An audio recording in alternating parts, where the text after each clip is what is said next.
Maayong adlaw sa inyo tanan. Kagyari naman kita liwat diri karon sa Hacienda Aida sa Barangay 11, Victoria City, Negros Occidental. Kung sa diin sadtong nagligad nga semana sang Huwebes, kita nagkadto man diri sa Hacienda Tizon agod sa pagdulong sang aton nga bulig para sa Adopt a Family Program sang CSWD.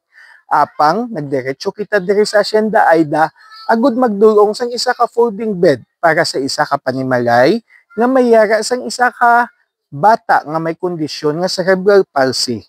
Kag sa aton pagpanglakaton, aton naagyan ang isa pagid naton kakasimanwa nga amo si Manang Telma Cornelio, isa ka 54 anyos kag naga mayara sang kondisyon nga polio halin pa sang siya wala pa naglabot sa isa ka tuig. Sa iya pagpangabuhi diri bilang isa ka polio victim, medyo mabudlay ang iya mobility. Gani aton man gin pa kamaayo nga magpangayo liwat sa kay Ma'am Nikki sang isa ka folding bed nga sarang niya magamit sa iya pagpahuway diri sa gwa sang ila panimalay kuntion sang ting-adlawon.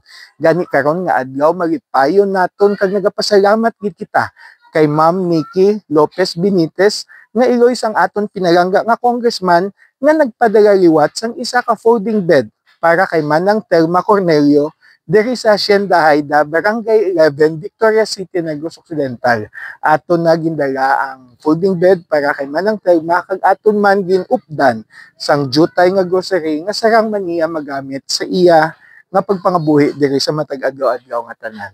Ginakalipay gid naton ang suporta ni punong barangay Mary Absalon Pugna kag sang iya nga mga konseho nga amo ang nagbulig rekomendar nga matagaan sang jutay nga assistance si Manang Telma karon nga adlaw.